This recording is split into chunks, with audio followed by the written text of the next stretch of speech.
That's all right. Sometimes you could put in a title like right now. Like, what did we say? What was the title today? Uneducated 1970. 1973. Whoops, three, right? Mm-hmm. Okay. Um, so we'll just save that. All right. So I guess what we're gonna do is we're gonna get started here. We're gonna talk about what matters. We're gonna think about what you believe, and then we're gonna go. All right. This is Uneducated, and it is Friday, the 23rd of April.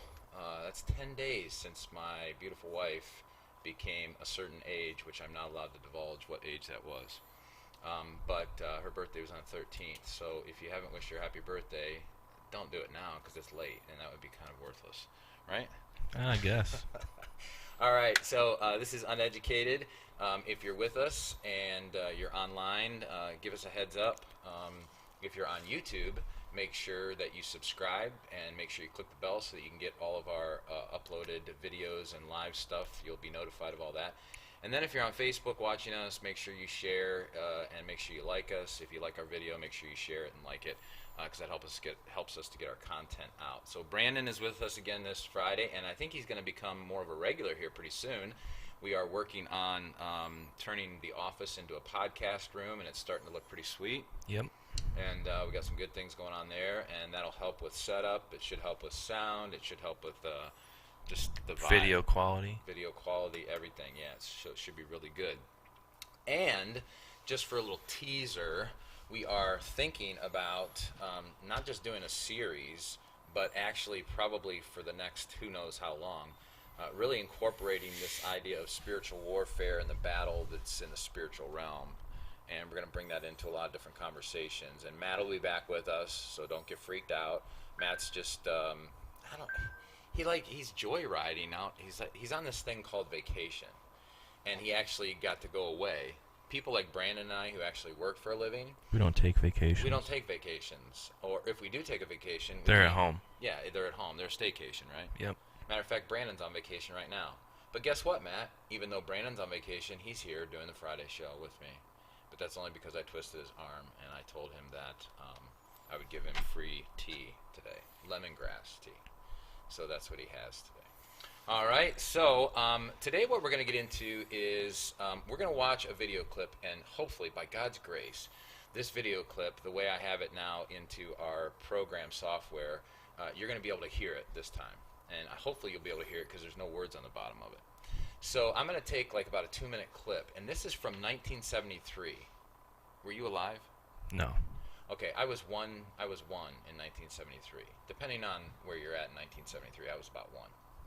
So, this is a video clip from the Johnny Carson show in 1973 where he is interviewing Billy Graham.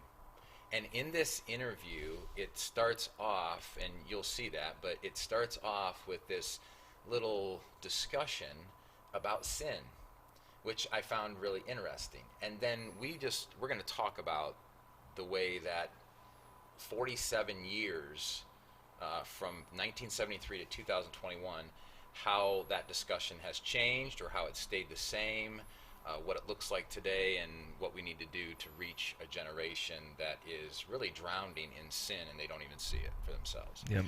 So I'm going to go ahead and pull this clip over, and then hopefully you'll be able to hear it.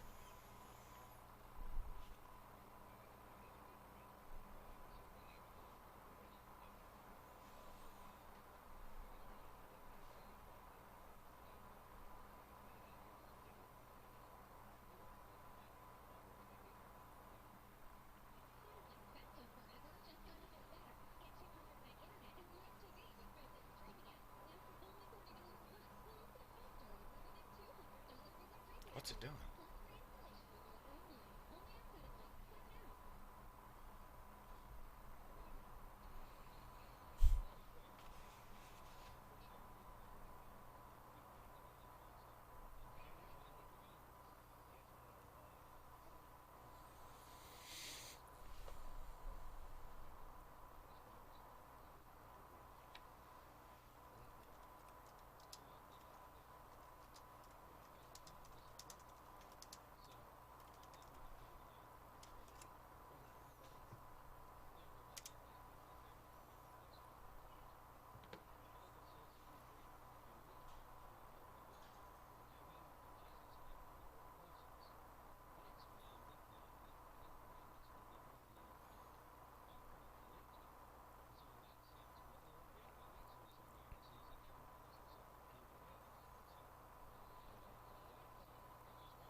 Hmm?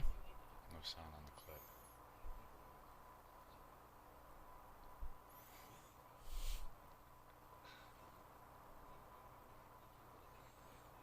Just do flashcards. Okay.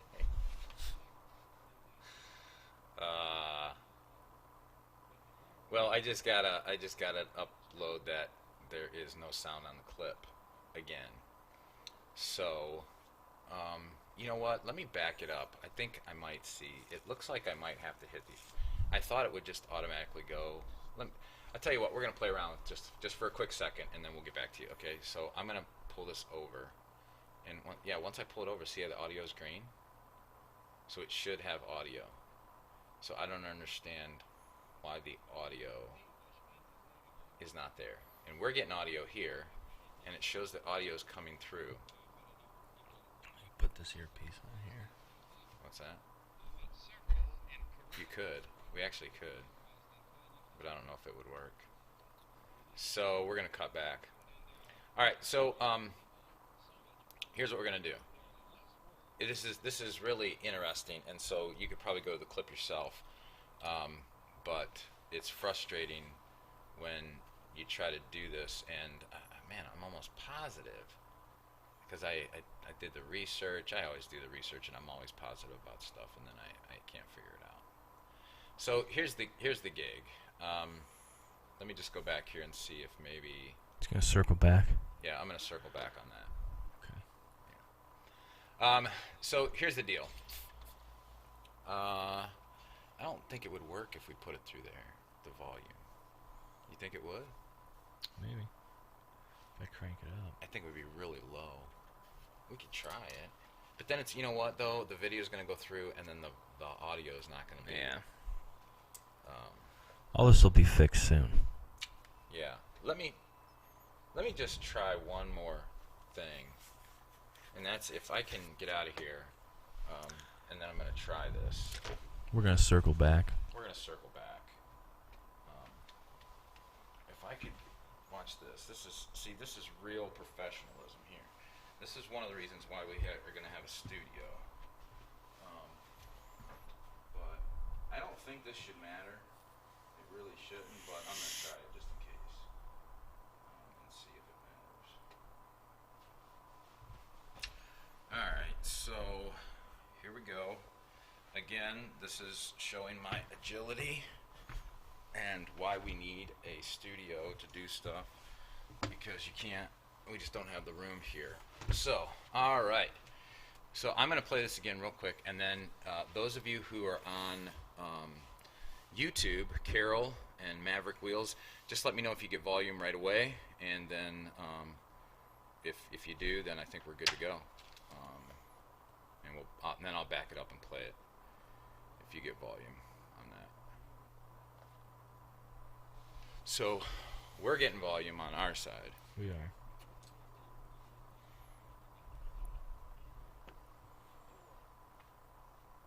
By the way, thank you, Maverick Wheels and Carol, for helping us out here with our sound problems.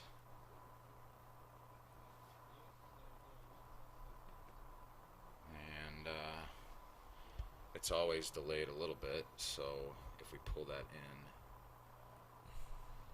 it probably... See, it just, to me it doesn't make sense, because I was pretty sure we had everything the way it should be, but... And they're not getting back with us. You know what does that mean? Can't hear Billy. Nope. Okay. Alright, so here's what we're going to do. I'm going to explain Billy. And it's a great clip, so if you have time, I would go back and give it a watch. It's only about, I don't know, maybe 15 minutes long. But they get into some really cool discussions. But here's one of the things. So Billy Graham comes out, and Johnny Carson... begins to talk to him about some things, and Billy Graham says, it's good, I hear this thing that it's good that you've been reading your Bible. And then Johnny Carson says, well, he said, I've been thinking about this, I think about the Ten Commandments, and he said, I'm not sure, he said, I'm pretty sure that if I tried to recite the Ten Commandments, I would miss at least one. That's what Johnny Carson said. So I don't know Johnny Carson's background, his religion, have no idea.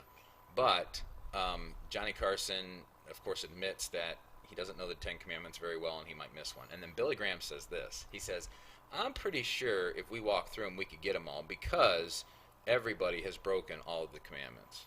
And then, go ahead. He said if you broke one, you broke them all. Yeah, so then Billy Graham explains that, yeah, if you broke one, you broke them all. And then he makes this really funny gesture, and he says, everyone's a sinner. That's what Billy Graham said. Everyone's a sinner. And he looked over and he goes, even Ed. And if you know Johnny Carson, Ed McMahon was his little sidekick. And so he said even Ed McMahon has sinned, and of course Ed says, well, that's a surprise, a surprise to me that I've sinned. So anyway, they get on this discussion then about sin, and Billy Graham also talks about the idea because Jesus said that even if you lust in your heart, it goes to the depth of the heart level. So if you've hated your brother, you've murdered. So the idea is that we've all sinned. If you've coveted, if you've stolen, even if you thought about stealing, it's as if you stole because you're already doing that in your heart. You're thinking through that thing. If you thought about stealing? Stealing. Stealing. There we go. Thank you for correcting me on that.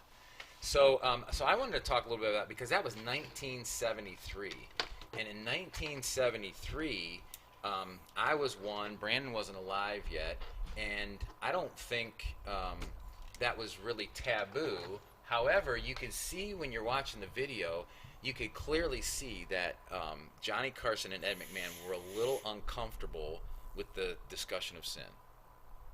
And so when I think about people today, I think to myself, most people will talk about God and religion all day long, but when you start talking about sin and the fact that I'm responsible for sin, people get really... I agree. Okay. Yeah. So how are you supposed to talk to people about, because sin is the issue. Agree? I agree. So the problem with mankind and the reason why we can't be saved apart from Jesus Christ is because of our sin, and there's nothing we can do to make our sin right. Absolutely nothing. So if that's the issue, and then you start to talk to people about sin, and they're going to be uptight or uncomfortable about it. They don't want to hear it. No, they don't want to hear nothing. So how do you have a conversation like that, like Billy Graham had with Ed McMahon and Johnny Carson, talking about sin just openly, like just honest? Hey, we're all sinners. But yet if you say that today, people go, oh, wait a minute, I'm a pretty good person. No, you're not. No, yeah, you're right. You're not. I'm not. Yeah, even as a believer in Christ, I don't have goodness apart from Jesus. So, yeah, exactly right. But how do you get that across to people? So, Brandon, in your dealings with people as a non-Christian, which was only about, what? 2 months ago. 2 months ago. Do people talk about their sin at all? No. Life goes on. Okay. So most of the time it's just you rationalize it, you overlook it, and you just deal with it. Yeah, you might feel bad for flicking this guy off or whatever it might be, and then life goes on, or yell at this guy or swear at this person. Or right.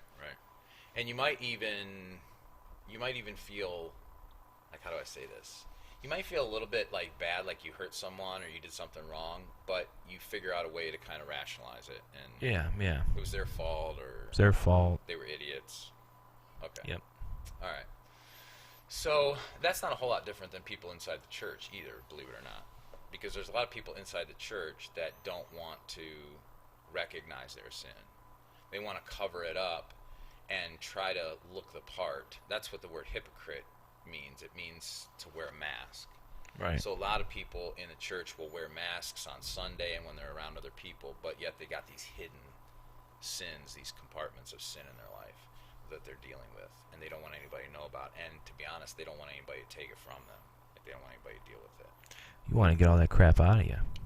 Yeah, if you're serious about following Jesus, you want to get it all out. Whether it's you talk to somebody or about it, or you get with God one-on-one and let it go. Right. That's what matters, ultimately. Yeah. Ultimately, you're right, it does. Now, 1973, which I think is really amazing, but in 1973, check this out. Check this suit jacket out. Now, I'm not going to play this, obviously, but check that suit out, dude. That was nice. happening. It was nice. That's a nice suit, right? Would you wear that today? Maybe, because the vintage stuff's coming back. It is starting to come back, but that's a nice looking suit right there. What brand do you think it is? Well, Billy Graham, although he was somewhat humble from what some people say, he probably dressed well. So I'm thinking it's Armani? maybe Armani. Did It's they have Italian. Armani in 73? I don't know. Oh, well, yeah, I would think so. But it's got to be Italian of some sort, I would think. And the tie, that's a nice looking tie for that dude. So, so Ed McMahon, he's a funny guy. Like I remember as a kid watching a little bit of Johnny Carson here and there. My mom and dad would watch it, and Ed McMahon was always that side guy. Him and Johnny would go back and forth and stuff. But in this passage, it was interesting because it was almost like Ed was like, you could almost feel the tension in this video, where Billy Graham would say something like, for instance, We probably hit him with a curveball. I think so. Because it would be like, Ed McMahon would be like, oh, that's a surprise, that I'm a sinner and stuff. And but there just seemed to be this little bit of tension, almost like Ed was like, really, we got to listen to this, whole thing. But I really appreciated the way Billy Graham was just for. Now, I know today, looking back, a lot of people have an issue with Billy Graham.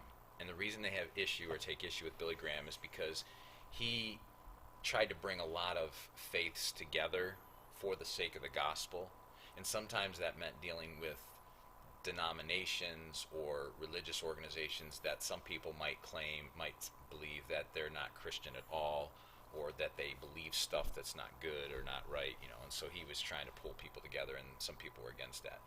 But the one thing that he always had down was the gospel. And in that whole thing, he talked to Johnny Carson and Ed McMahon and millions of people in that audience, across the TV. He talked to them about sin. And I just think that takes a lot of courage. Mm-hmm. And I think in 1973, it appears that they were a little more open to it. But you can sense, even with Johnny Carson is like, you mean I broke every commandment? And then, like you said, he had to explain to him. Right. Yeah, because, if we broke one, we broke them all. And then Jesus said, if we sin in your heart, So they were kind of uptight with it. Now, here's my thought. If we were watching, say, Conan O'Brien or whatever, That's before my time, I think. He's still on, I think. Is he? I don't know. Maybe not. So who's the late night show right now? I don't know. I don't watch much TV. Okay. So. David Letterman's not on anymore. He's been done for a long time, I think. Or is Letterman still out there? Let's ask our audience that's online watching. Anybody out there with David Letterman? I mean, I got a feeling. Oh, that might be why. You gotta be kidding me, dog. The whole Facebook, I'll tell you what, man. We really need to get that other place down so that we can just kind of be able to do stuff. What's going on now? Well, Facebook, I had our Northeast community site up, but for some reason, this whole thing is live on my personal site right now. My personal Facebook. So, but that's okay, because we're here on YouTube with you guys, and we got people moving over to YouTube. But see, there's nobody watching on Facebook because people probably think it's not there. Now, what I could do is just add it in. I could, yeah. I could go to. I could end the live on Facebook real quick if people want to hold up. So, Brandon, talk to us a little bit about TV, because Billy Graham and Johnny Carson got into this thing too, because Johnny Carson asked Billy Graham later after that if he ever watched an X-rated movie in the interview. And Billy Graham said, well, I watched some R-rated movies, and so he began to talk about movies in general and how the R-rated movies were kind of not very good as far as violence, and Billy Graham thought violence was actually worse back then than sexual stuff. And then he was talking about a friend of his that said that, he was going to boycott all TV shows until they clean things up. And it's only gotten worse since 1973, obviously. Well, yeah, I think maybe even from the 60s on is when it started peaking up. Right. You know what I mean? Right. Did they say that? I think so, yeah. Yeah, Billy Graham said that in the 60s where it started, yeah. Did he say 60s? Yeah, the sexual revolution and all that junk going on, yeah. And it's just getting worse. Right. No, it is getting worse. I mean, there's dang near naked women on commercials now. Right, right. So, so let me ask you this then, because Billy Graham thought that the sexual part wasn't as bad as the violence. What do you think is worse today in TV? Is it the sexual part, or is it the violence? Or They're both. Really? Yeah. Okay. I think both.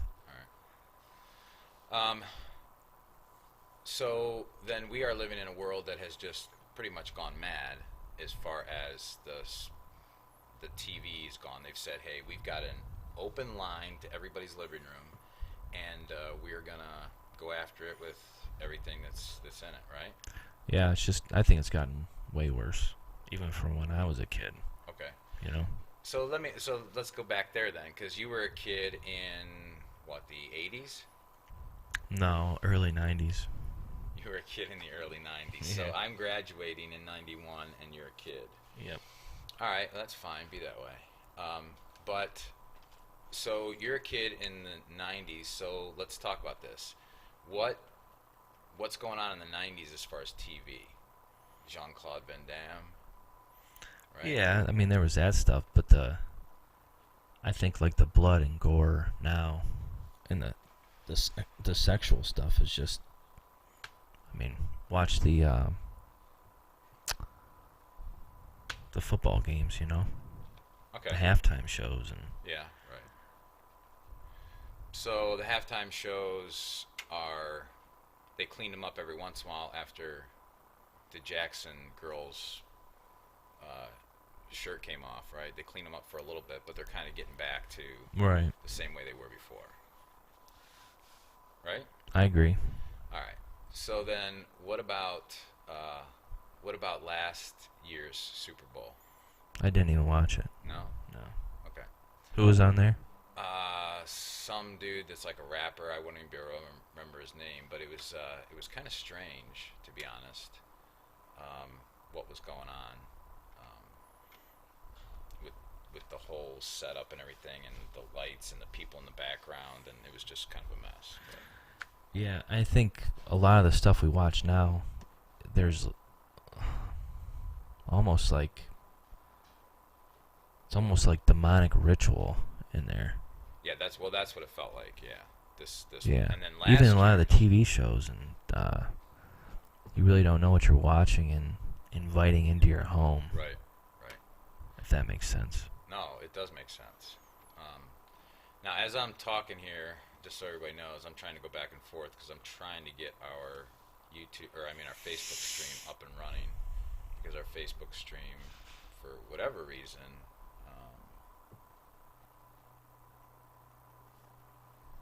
doesn't seem like it wants to upload for some reason. So I'm trying to get that thing moving ahead. So Brandon, this past week you've been on vacation. What's been going on vacation? Anything good? Getting anything done? I'm not getting anything done. I think I'm getting a bunch of dirt delivered today for the house. So. Okay. And the dirt is for, you're going to... Fill in back by my deck and stuff like that. It's super low. Okay. All right. And it's just for lawn, right? So that you can mow it? Eventually, yeah. Mm-hmm. Yeah. So why do we take and create more grass and more work for ourselves and mow it? Why don't you just turn it into like a big jacuzzi or something like that? Well, there was a jacuzzi there. We ripped it out. Oh, really? Yeah. Okay. You gonna put one in eventually? No. I guess you just want people to see it be nice. Okay. You know. Yeah. Nice You don't want landscape. you don't want your place to look like a dump. Right. All right. Not that it really matters, but Yeah. You know what? I think we're just going to go YouTube today only because we're streaming on YouTube. We've got 4 people viewing. Maverick says, what is called TV? Carol said maybe we need Billy Graham today. Yeah, and David Miller said Facebook's not working. I know, David. I can't seem to get it working for some reason. I'm trying to upload the URL and everything to it, and it doesn't want to grab it for some reason. But I'll keep trying as we're discussing. But probably Billy Graham today wouldn't be allowed on TV today. you might be right, because even like his son Franklin Graham, who isn't the same firecracker as Billy Graham was, Franklin Graham, he's kind of been canceled for the most part. Like, I'm surprised he's still allowed on Facebook and Twitter making comments and stuff. Right. Because he's pretty conservative. conservative about most stuff.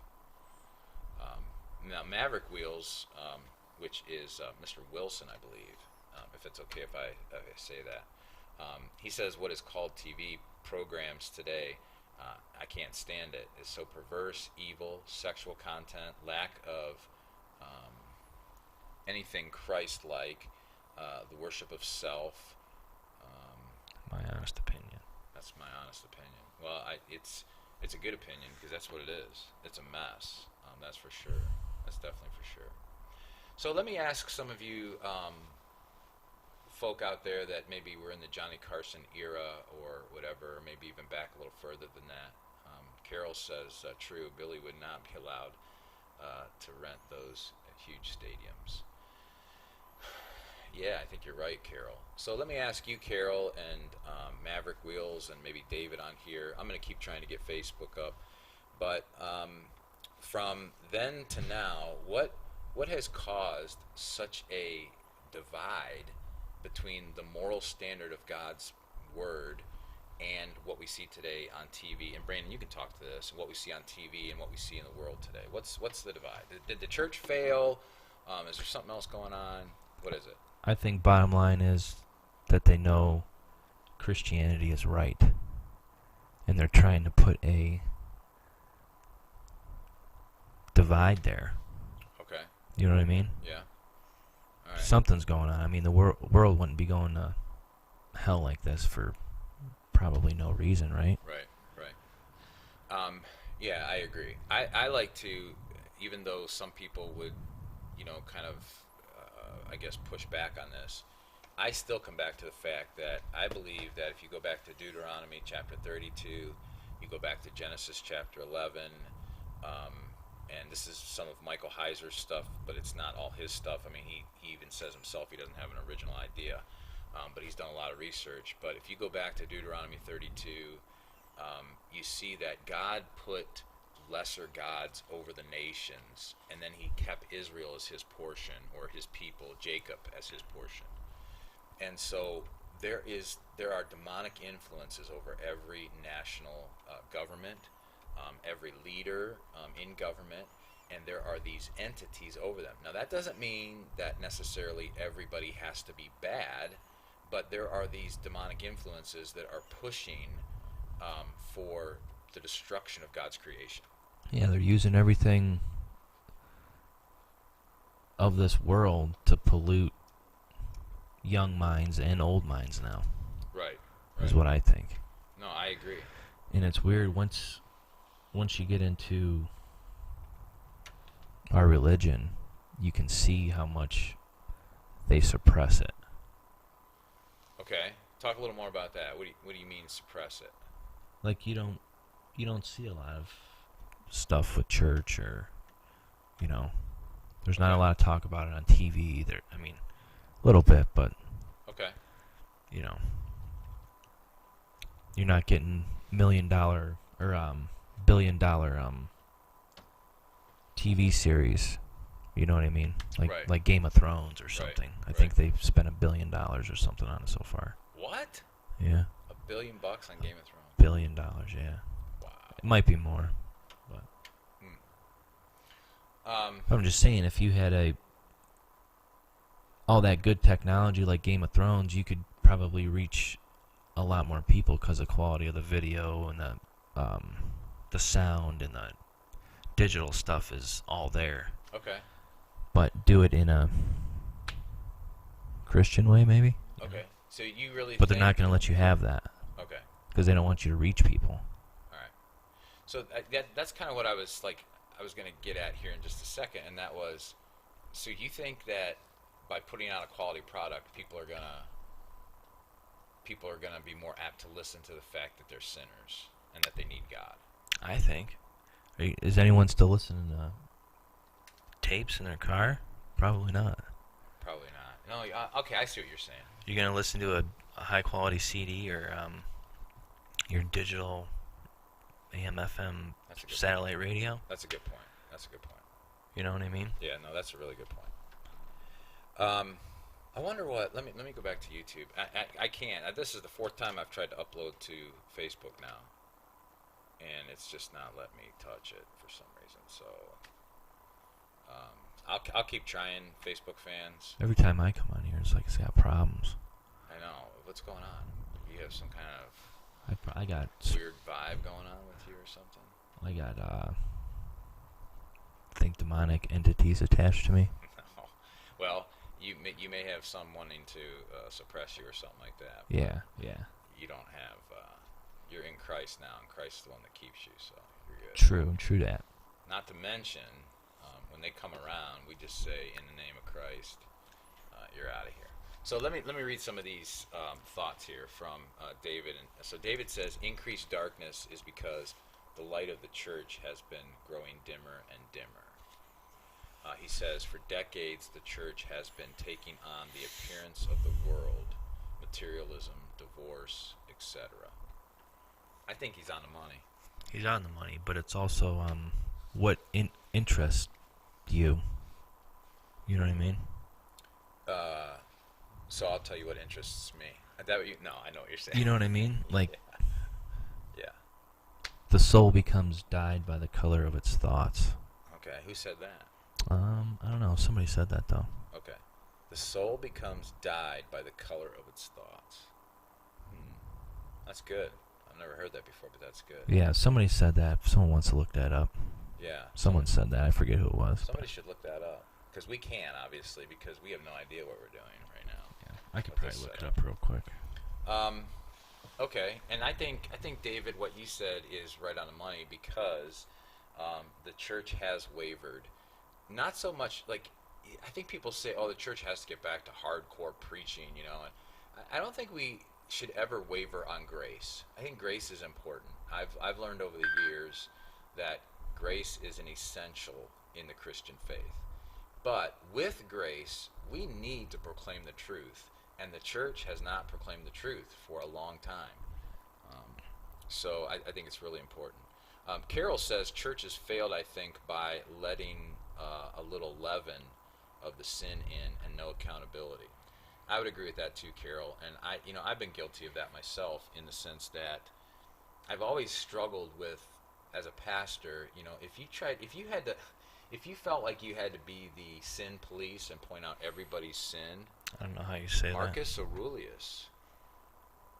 That is Roman. Yeah, Roman. Isn't that the gladiator dude? I don't know. Is it? I don't know. We'll have to look up. Does it get anything? We'll have to look up who Marcus Aurelius is, but maybe it is a gladiator. Sounds familiar. I don't know. Anyway, as a pastor, I've always struggled, because I know that we're supposed to hold one another accountable, but as a pastor, it always feels like, because you see people sometimes at their worst, and to have to always feel like you're telling people, hey, you got to cut this out, and early on in my ministry, I felt like that was my job. I felt like my job was to be the sin police, and every time I saw somebody doing something wrong, I was supposed to tell them about it. That's the thing. People aren't going to listen. I mean, what does it take for someone to listen? Yeah, I hear what you're saying. What did it take you to listen? Be brought to your knees. Yep. That's what it took me. Yep. And yeah. Now for it sucks. Yeah. Now for you, it's different because you were still an unbeliever. But I think Carol's talking about, like, for people who say they're Christians, we need to talk to them about their sin. But even then, in the church, I mean, this is probably not a good thing to say, but I think people really need to check their hearts whether or not they're truly following Jesus. Because I think we got churches that are full of people that they like the idea of going to heaven when they die and stuff. But they're probably not going. But they might not be going because they're not really following Jesus. They just like the idea of that. So those people, like, when you find out that they're, lying to people all the time, or they're, looking at porn or something like that, and you go talk to them about that, they don't go, man, I know, I want to get free from this. They get mad, right? And then they turn on you, and they eat you alive, and so it can get really ugly. Yep, I agree. Those kind of situations. But yet you don't want to judge a person and say, oh, they're not a believer. But then when you try to tell them, man, reconciliation is not what they want, they eat you up, man. Right. They're like, don't uncover my sin. All right, so we got a lot here coming in still from Carol and David, but Carol said accountability to let us in. Then she said the feel-good religion, which I would agree with that. That's part of the downfall, because religion, you just want to kind of feel good, and it's not a relationship with Christ. It's just a feel-good thing. So that's what Carol says. And then she says that's where the grace and the mercy comes in, is in the relationship part. I think is what she's saying. So a lot of good comments there from Carol and David and Maverick Wheels. So why do you think Christianity is suppressed?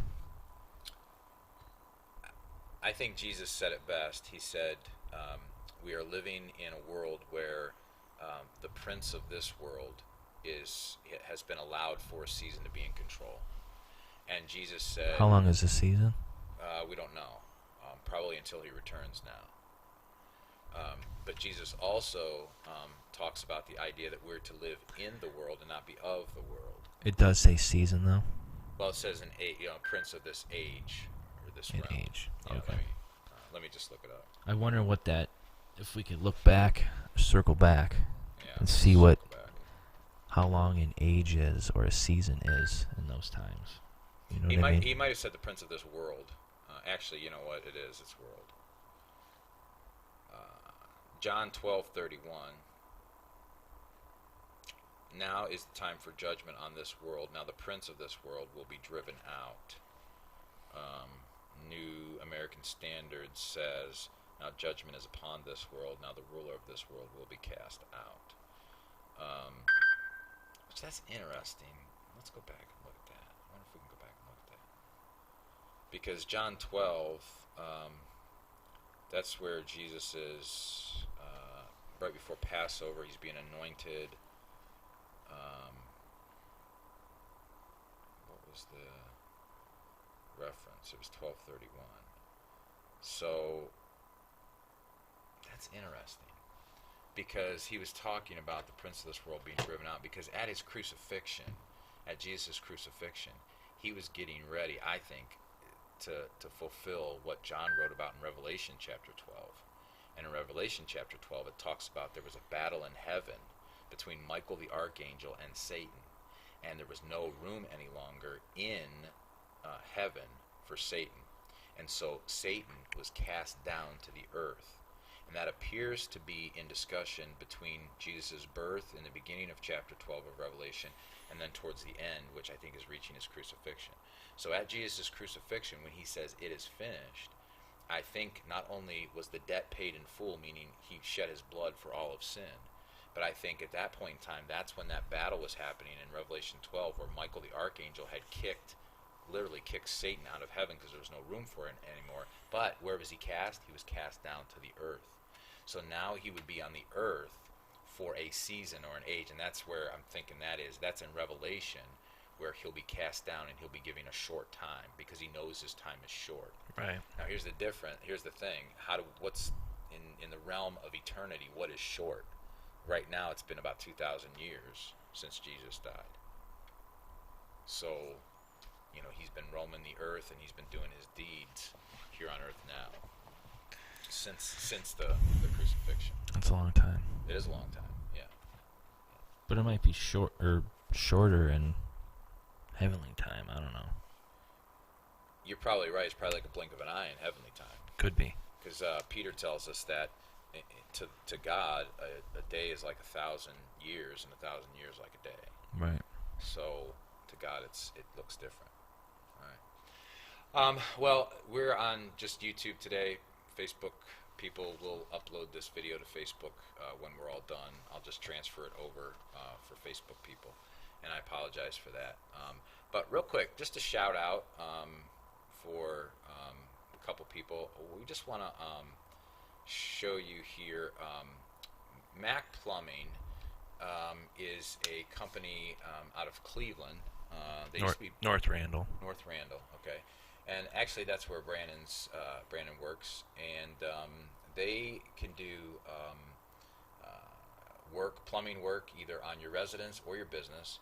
So I guess we're just giving a shout out that if you need any kind of plumbing work done, you might want to look them up at macplumbing.com and let them know that you need some work and have them come out and do that. Yep. Got a plug for them or anything? Yeah, anything you gonna say? Are they gonna make sure my pipes are what they need to be? Like they're gonna be straight and stuff? Like, Yeah, they're usually pretty straight. all right. Bob's been around for a long time. I think we can at least get that down. Okay. All right. Yeah. Sounds good. Sounds good. And then another quick shout out too, just real quick, to Coffee Corners. That's where I stopped and got my tea today. Was at Coffee Corners.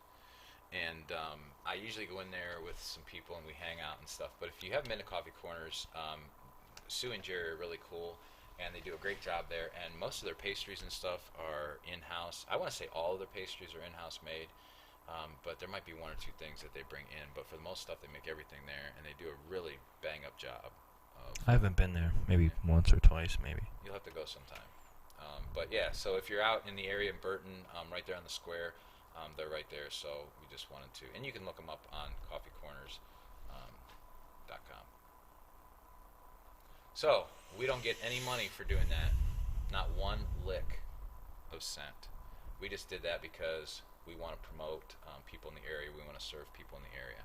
And so the more we serve people, the more we get information out there, the more that maybe those people will even take a chance to look at our content. Because here's one of the things that we've been longing for, and that is that the content of the gospel, the truth that we're talking about here when it comes to Jesus Christ and who he is and how he can change a life, and the fact that we are sinners, and unless we find a solution to our sin problem, not only is our life going to be really crappy, but it also, our eternity is going to be forever separated from God. And so, no matter what we talk about here, how strange it might get or how difficult the video might be, and the fact that we can't get a video on as far as the the sound and stuff, either way, the content is this, that Jesus is the God of all creation, and he came and he died for your sins and for mine. And we want people to know that, because their life, not just their life here, but their eternal life depends on that. Isn't that right, Brandon? It does. So Brandon here, about 2 months ago, Brandon finally came to the place where he said, hey, this is it, man, I got to do that. And now he says to me, he's like, I want to start being part of that Friday stuff, because I want to talk about this stuff. And I think once your life is changed, truly changed by Jesus, he's really all that matters anymore. Yeah, and you gotta iron out your sheet here every day. You know what I mean? But life gets better, and gotta roll with it or get rolled over, I guess. Right. Now, when you say iron out your sheet, do you not like to lay on sheets that haven't been ironed, or? Well, you know what I mean. Nobody likes a wrinkled pants, or you know what I mean. That's true. Yeah. Or a wrinkled sheet. You know what I mean? Mm-hmm. Yeah. At least I don't. No, I don't either. And it's funny that you bring that up, because yesterday I did a video to upload for the midweek stuff, and I noticed in the video my shirt was really wrinkly, and that really bugs me. That's low rent stuff. That is low rent. That's true. And that was just a joke. No, it's a good joke, because my son Nathan made fun of me the other day. He says to me, I was wearing a hoodie, American Eagle hoodie, and I can't get rid of it because it's so comfortable. Yeah. And it's just a zipper hoodie. That's how I am with that gray Carhartt one. That one right there, yeah. I love that thing. Well, I must have been doing something, and I must have been doing something with spray foam. All right? And that spray foam, when it gets on something, it's not going. It's like napalm. Oh, my goodness, it's terrible. Yeah. So, and no matter how careful I say I'm going to be, it always gets on my hands. Yep. No matter what. Well, I must have bumped up, and it's on the back of my hoodie now, right? So you can see it. And I think I got a little bit on the front, too. But I can't stop wearing the thing because it's so comfortable. Well, Nathan, he's like, why? He looks at April and he goes, why do you let your husband go out in public like this? Now, this is Nathan. And Nathan, sometimes he doesn't even comb his hair, or whatever. But he's talking about me going out in public because I guess it must look like I have, whipped cream on the back of my blue hoodie or something. And he thinks it looks stupid. Some of the worn out stuff is the most comfortablest, I agree. That's one of the reasons why I think when it comes to the Bible, some people say, oh, how can we believe that? It's so ancient. That's one of the reasons why you can believe it, because it's so ancient. Yeah. It's never changed. No. the more and more I dive into it, like just even like science wise, it's adding up more for me. Right. You know what I mean? Yeah. Not saying that's I'm 100% now, Right. which I never was. Yeah. But the more you look and it adds up. Right. Right. You know.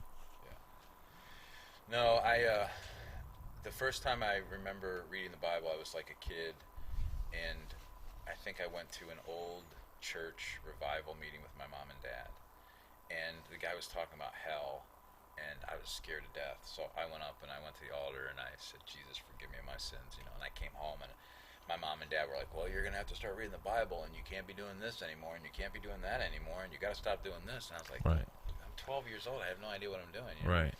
So I pretty much was told that I had to be perfect, or else I was going to go to hell, because in order to keep up my faith that I went there to, whenever I said, "Yeah, forgive me of my sins," that I had to be perfect after that. And so I tried for about 2 weeks, and I was reading. I started in Genesis, and I just didn't understand it. It didn't make sense to me. It was a King James version, which isn't necessarily a bad version, but it did make sense to me.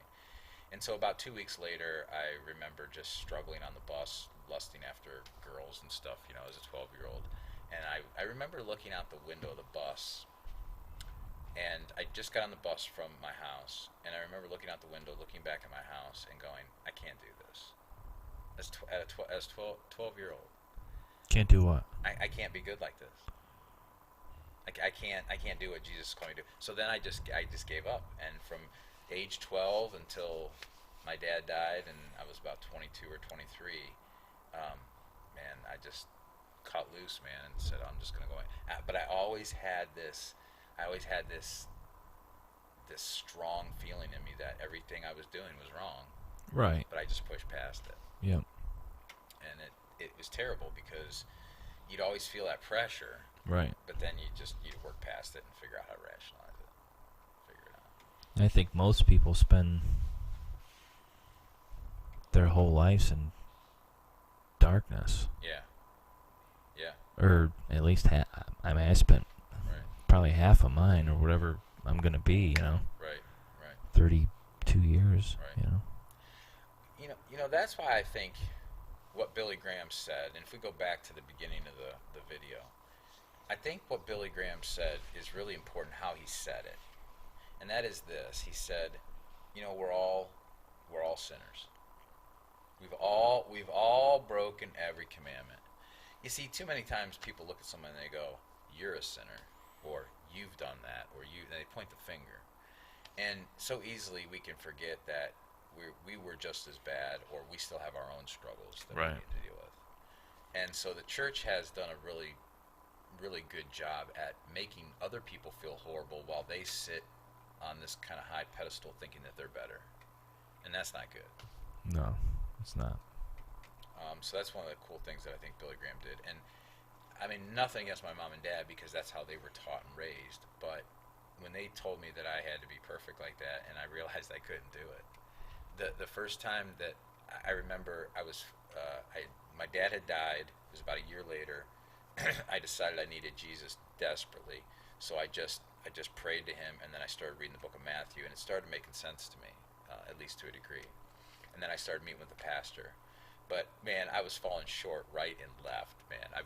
It was terrible. Like, Yeah. I didn't know how to have a relationship without sexual stuff, and so I was constantly it was crazy. And my mouth cleaned up pretty quick. Like, I stopped swearing pretty quick, but I couldn't stop other things, Right.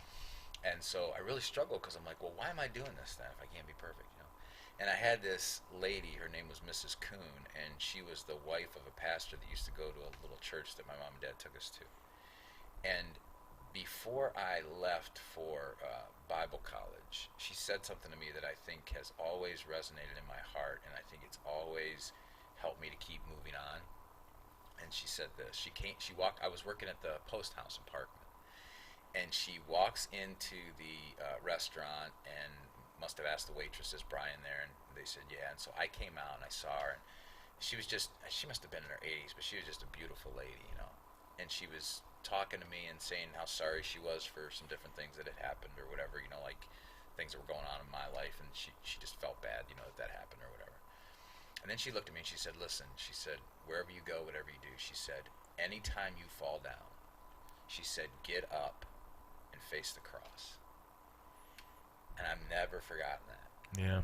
And it makes me want to cry right now because Jesus has always been there for me. And I have messed up a lot. Oh, yeah. Even as a follower of Jesus, I've messed up a lot. Yeah. Brings tears in my eyes. But man, I get up and I face the cross, and he's there, man. And he's always there waiting for me. And I feel terrible. I feel ashamed. But at the same time, I know that he loves me. Yeah. But that stuck with, that'll never leave my mind, I don't think, because that was the grace. Like when we talked about grace earlier, that was the grace that I needed to hear, because to keep you going. Yeah. Yeah. I'm dealing with the same crap. Because if every time I screwed up, I thought, man, God's done with me. Right. I've been done a long time ago. Right. Long time ago, I'd have been done. Right. So I was so thankful for Mrs. Kuhn. She's with the Lord now. I know she's with the Lord now. Yeah. She's got to be like 170 or something. I don't know. I don't even know if I know her. I don't know if you would either. I don't know. Because you remember the Wesleyan Methodist Church, don't you? Yeah. The church. Man, that was a hardcore church, dude. But those people were good people. They loved us. Yeah. Now that I look back on it, it was awfully dry, which is fine. Yeah.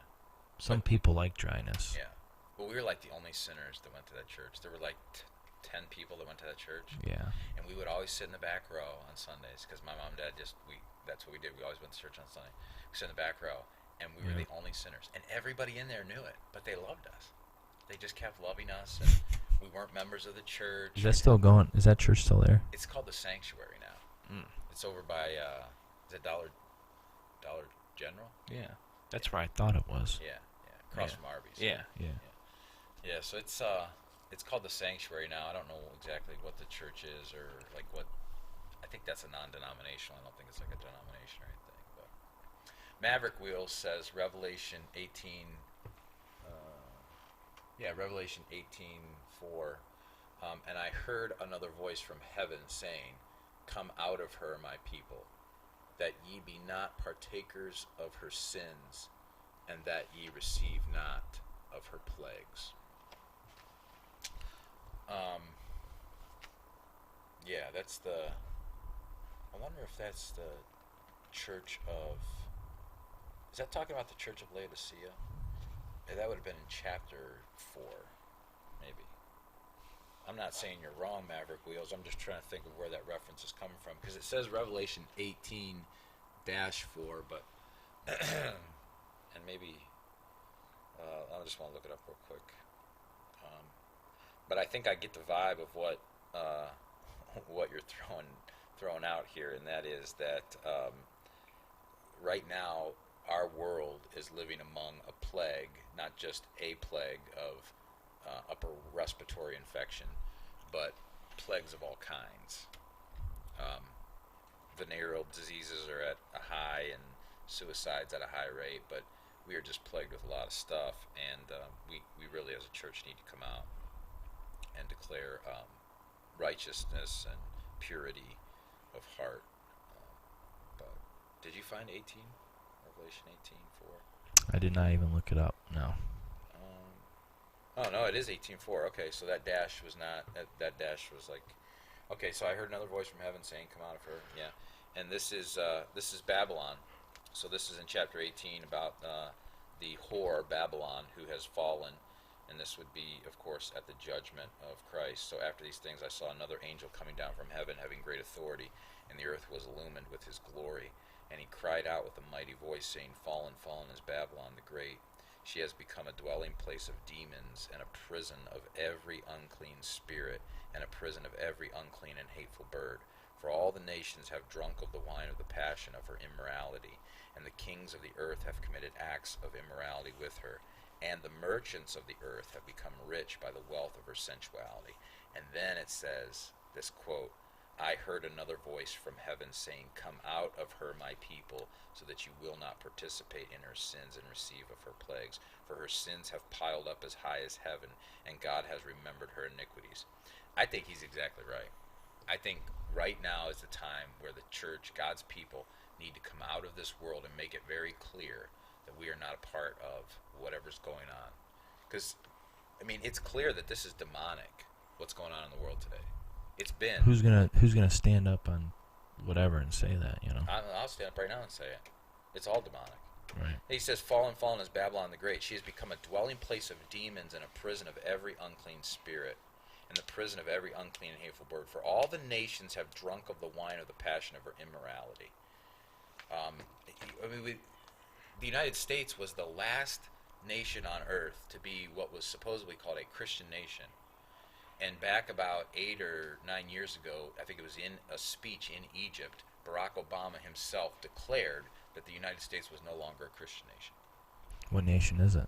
We are a nation that's full of Muslims and Buddhists and American Indians, which is pantheism, and Christianity and all that stuff. So we are a pluralistic nation. He was declaring to the world that we're not going to declare that we're a Christian nation anymore. We're going to tell everybody that we're a nation that is comprised of all kinds of faiths and religion.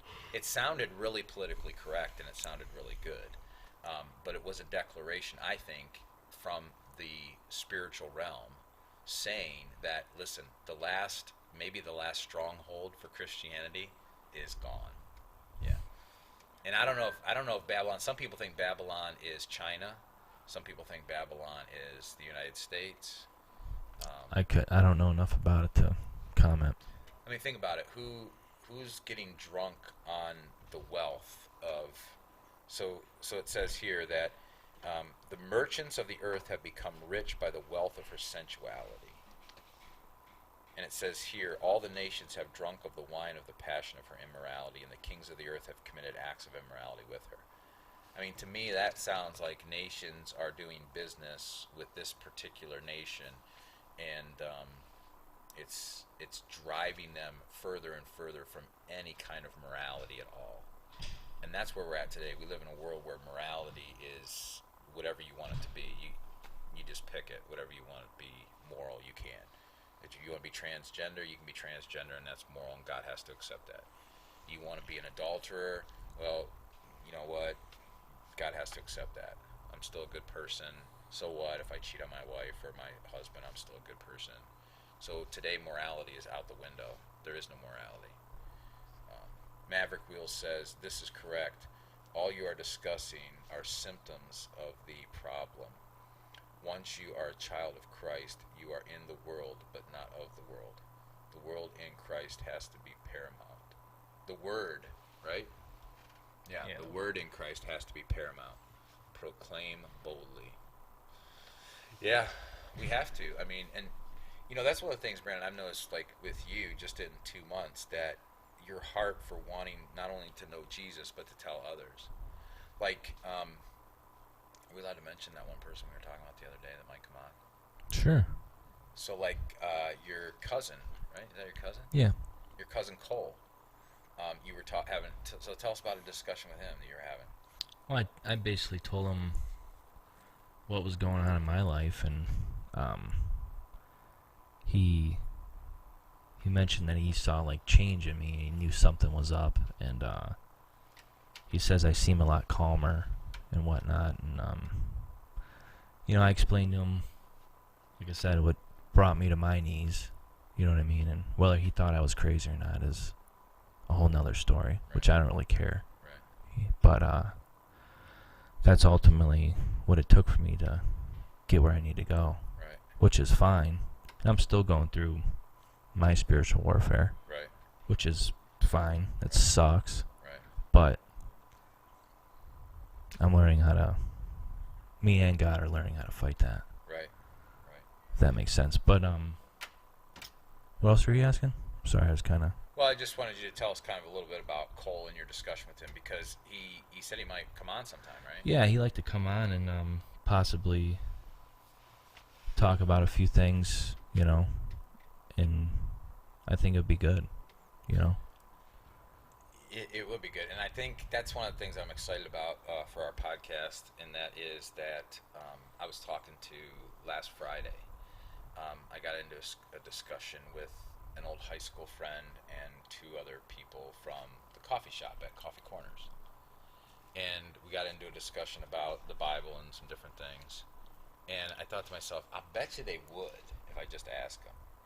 But I'll bet you they would come on sometime Friday for a show. Yeah, ask them. Even if it's just one or two of them, Yeah. or whatever. But it would be really cool just to get their perspective and to talk to them about stuff, and just to proclaim the fact that Christ is the answer to people. He can change your life. He can save you from your sins, and he can change your life. Absolutely. And I think that's really important. We also got coming up here in the next few weeks, we have Judy's son, Rich. I'm trying to think. Do you know his last name? I'm trying to think of. I don't, and I feel bad for not knowing it. Yeah, but we'll get his last name when he comes on and stuff. But he's been kind of growing in his faith too, but he's got a lot of questions about different things in the Bible, and so we're going to have him on for a special Friday episode where we just kind of talk about some really hard things in the Bible. Yeah. So that'll be fun. And then I think you're going to work on a page on the website. Yep. Maybe you want to explain that. Yeah. Brandon brought it to me. It might be a cool idea to get ideas from you guys. So what we're going to do is I'll put a page together, podcast page specifically for Uneducated. So we'll go ahead and we'll link our YouTube videos to that page so that if you're on that page, you can also watch the videos right from that page. But also that you can go to that page and there'll be a form there, and you can just fill that form out if you want to be a guest and talk about a certain topic, or if you have like a topic that you would like for us to discuss and talk about. Yep. Then we'll go ahead and throw that into the mix. Now listen, if you decide that you have a topic that you want us to talk about, or for instance you want to be on the show, there's really a rigorous thing that we go through to make decide who gets to be on this show. It's $50. It's $50, and then you have to be breathing. And if you're not breathing, you have to have some type of whether it's somebody can give us some money to get you propped up, because we don't really have the stuff to prop you up and stuff. No. So that's about what it takes to get on our show. Pretty much. So as long as it's serious, and as long as you want to talk about God or just the idea of faith or religion, because then that gives us the opportunity to talk about Jesus. Yep. You don't have to be a believer. You don't have to even see things the way we see things, but we can come on and have a rational discussion and talk about some things. Oh, also, I'm going to be bringing in Mitch from California. That'd be cool. Yeah, Mitch is my nephew, and he sees things different than we do. But then again, he lives in California, so if he's watching today, which he usually is watching on Facebook, but if he's watching today, or if he watches later, he'll see this. But yeah, he thinks different than us, but man, I love him to death. And I was talking to him here a couple weeks ago, and he said he thinks it'd just be cool to have a different point of view. Yeah, and I said, that's what a podcast is supposed to be. Yeah. So I said, hey, let's bring him on and stuff. And then we have some other people that I'm going to bring back on, like Stephen Manley, who's the pastor at the church, Cross Style Church in Lebanon, Tennessee. And he's a really good guy to just talk to about Jesus and stuff, because he's all over that.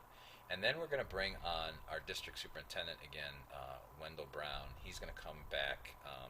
I got to set a date yet, and we'll start putting these dates out more as we get them lined up. But he's going to come back, and we're going to talk about the Nephilim with him. Because last time he was on, he said, yeah, have you guys ever talked about the Nephilim or gone down that road? And I said, yeah, we have, but we'd like to talk to you about it. I think I'm diving into that right now, actually, a little bit. Book of Enoch. Yeah, a little bit. Yeah.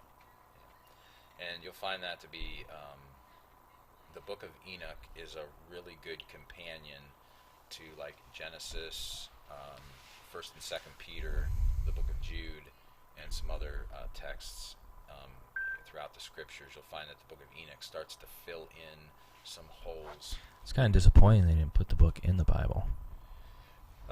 Yeah, well, I mean, the early church fathers, they had to make some decisions, and those are the decisions that they made. But at least we have the book available.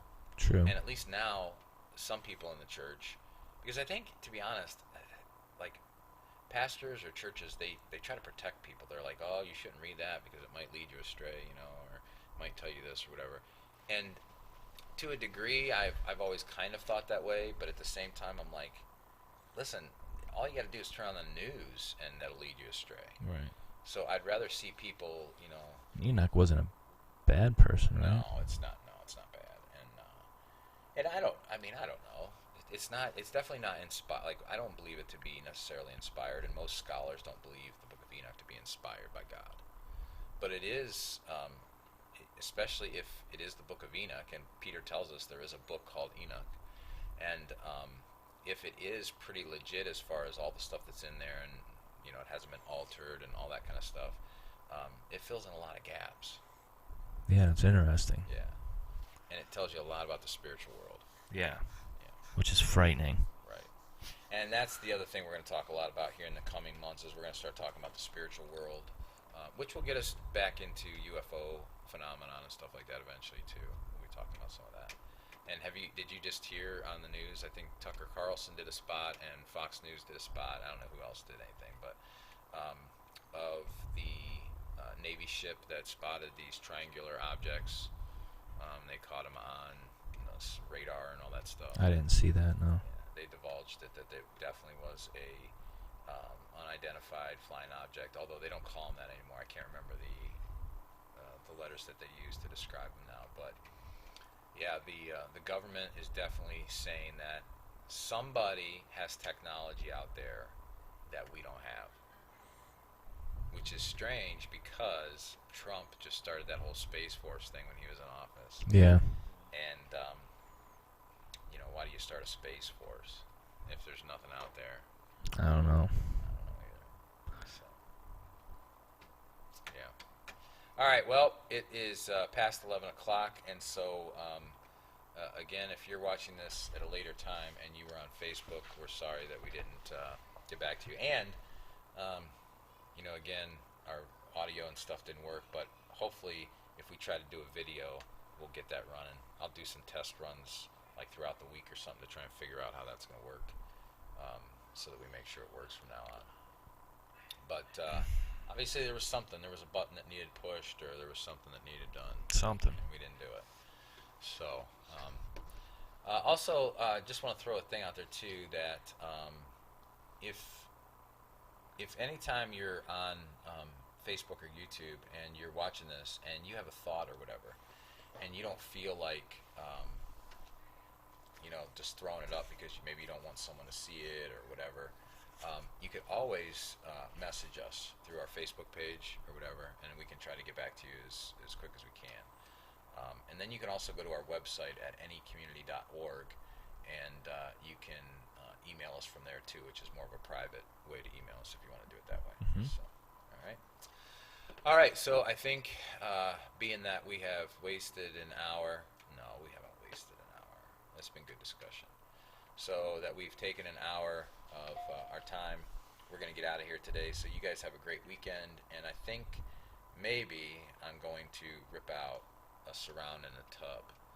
David might be coming to help me, and we're going to rip out a surround and replace it today. Nice. So that way my son Brian can take Epsom salt baths. That'll be nice. It will be nice. And he keeps telling me, he's like, when are you going to get a bathtub fixed? Because I want to take an Epsom salt bath. So, all right, enough of that. So we will see you next week on Friday, and we'll try to make sure we iron all this stuff out. Have a good weekend. Bye.